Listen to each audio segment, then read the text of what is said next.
My question is about kind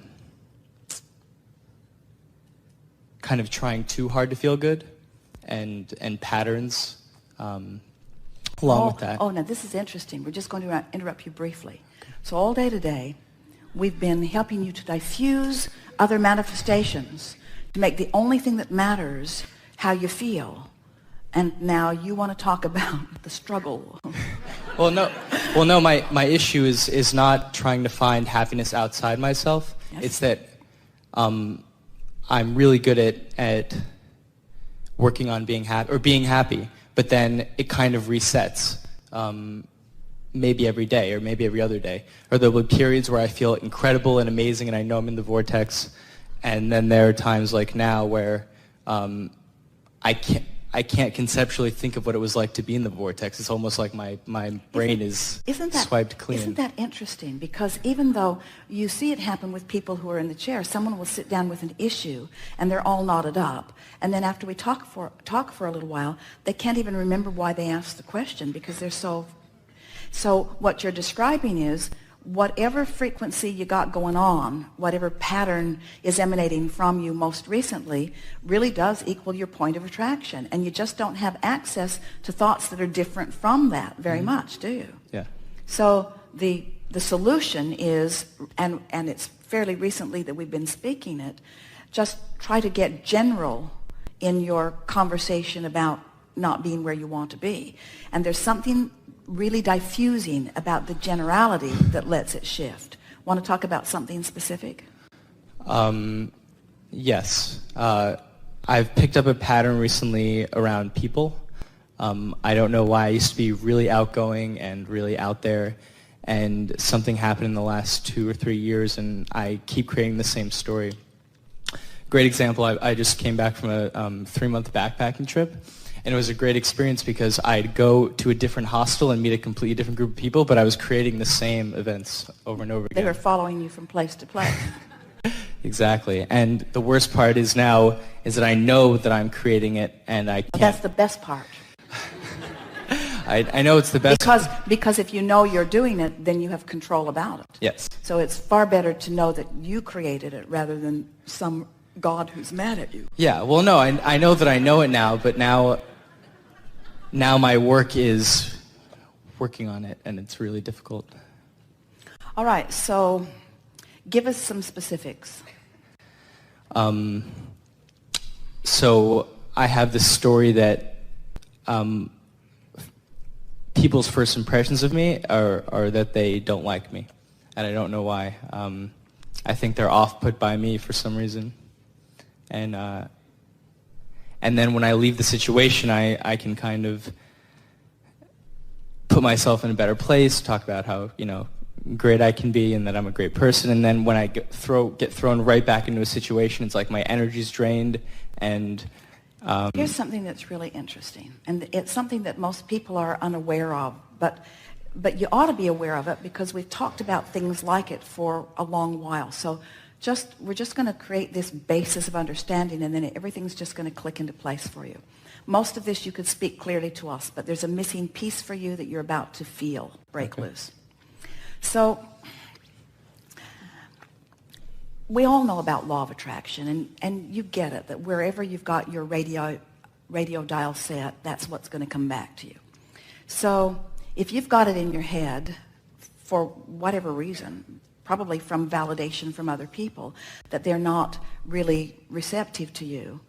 As you notice that they're not, then they're not, and as they're not, you notice that they're not, and then they're not, and then you notice that they're not, and then they're not. So it's like you create the scenario, different places, different faces, but the same sort of experience keeps occurring. So law of attraction is the basis of all things. We've established that, and what you're feeling and what you're thinking is what you keep getting more of. And so you want to figure out how to break that cycle. So because law of attraction only gives you things that are in the vicinity of where you are, it's logical that once you've decided, as you spoke rather clearly, that people are sort of off-put by you or put off by you, then those are the people that you most have access to.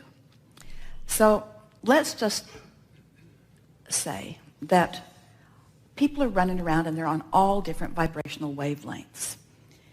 And we're going to make a really powerful statement here that we've not made before, but it really is amplified by this conversation that we're having. Everyone, find the perfect words. Where you are vibrationally is so where you are, vibrationally, is so where you are, that your most satisfying communication is with other people that are right there where you are. So let's say that law of attraction could really mess up and that you could be in this high-flying, really good vibrational vortexual place, and you could end up at one of those hostels with someone who's really in a, now law of attraction can't give you that, but let's say it did. So, or let's say that it's something even close to that. So you're here and they're here.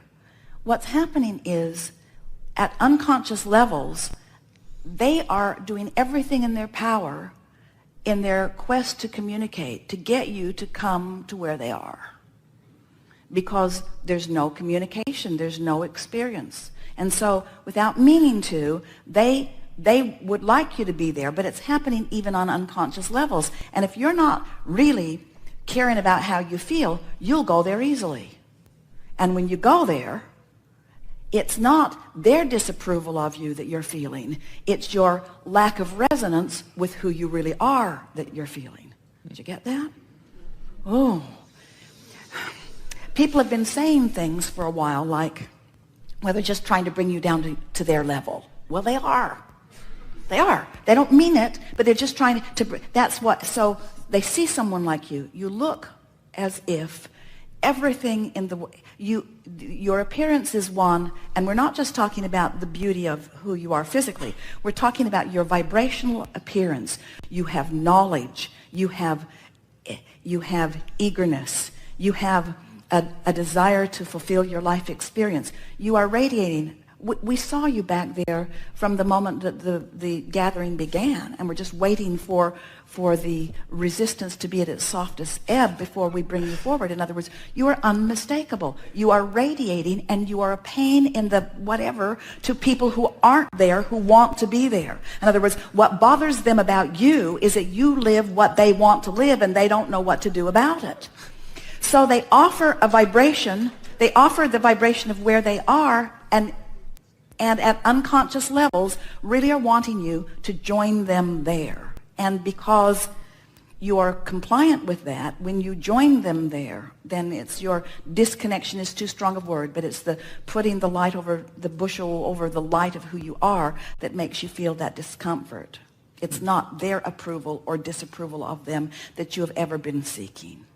It's your own alignment. So the question that we're hearing from you is, Abraham, how can I consistently, because you say you're often there and you are, how can I consistently feel all that I am and be all that I am? Because I want, and this is what you want, this is the question that we heard from you, regardless of the words that you spoke. I want to travel for 3 months with my backpack, and I want to be so tuned into Source that everywhere I rendezvous, I'm the one that brings them up. Yeah. I want to bring them up rather than them bring me down. And be stable. And the way you do it is first by understanding the way these laws work. Next by understanding that you have 2 vibrational vantage points, which you do. Next by understanding that the way you feel is your indicator of how you're doing.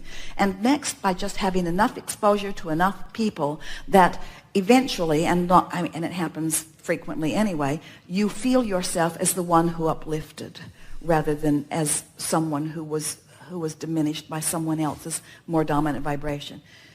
Those are incorrect words, because there is not a more dominant vibration, there's a matching vibration.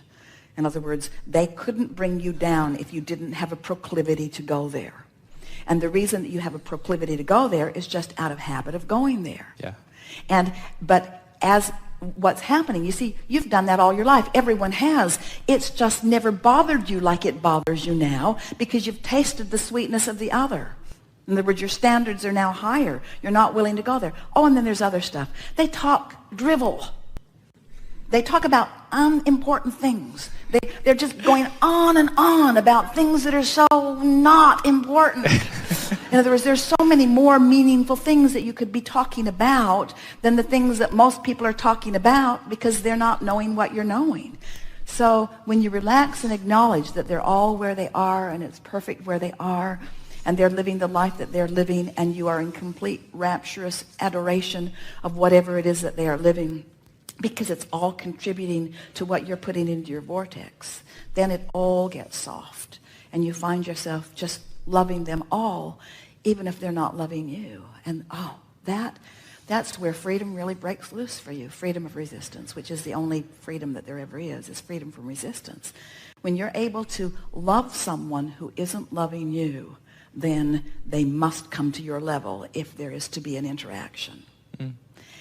They must come to your level if there is to be an interaction, which means if you're steadily here, they can't show up at the same hostel with you because one who's connected to this stream, one who's in this vibrational place is more powerful than millions who are not, you see. And you know every bit of that. That's what's been bugging you about this. You know that. Yeah, I've been coming to your work for a while, and I've been seeped in it. I remember my parents got me one of the Sarah books when I was like 12. So now my big issue is that I know all of this, and now I'm kind of stuck. Or I was stuck. Yeah. Well, it feels stuck in any moment that you're not being who you are, except you have the knowledge to know that there's no such thing as stuck. That's why you corrected your statement so easily. Yeah. And now, don't you feel completely different than you felt when you first talking? I mean, understanding it, doesn't it help? So now, if you were just coming to the chair now and you were wanting to have this conversation, how would it sound now? I like being who I am, and often I am. And I want to be who I really am more often. And I want to attract people that are on my same vibrational wavelength. And how would I know that I'm not being, how would I know the sweetness of being who I am if I never had a moment of not being who I am? How would I know? How could I discern? And so isn't it all good? Yes, and I realize that. And why do I want to attract people on my wavelength? Now we want to talk about this. Why do you want to attract people on your wavelength? We're going to answer it for you. Because it's evidence of my alignment, which is what I really want. Let's get that in the proper perspective, because some might say, I want to attract people on my wavelength because it feels better when it happens. But I want to attract people on my wavelength because I want to be on my wavelength. That's why. It's my wavelength that is the operative word here, not the attraction of others that confirm it and compound it and enhance it and affirm it. I want to be on my wavelength because nothing else is satisfactory to me. Nothing else is tolerable to me. I don't want to be in a moment out here on the leading edge without my inner being there. I want to be tuned into who I am so that when they show up at the party, they're tuned into who they are because that's the party I want to go to. Right? Yes. Really good. Really, really good.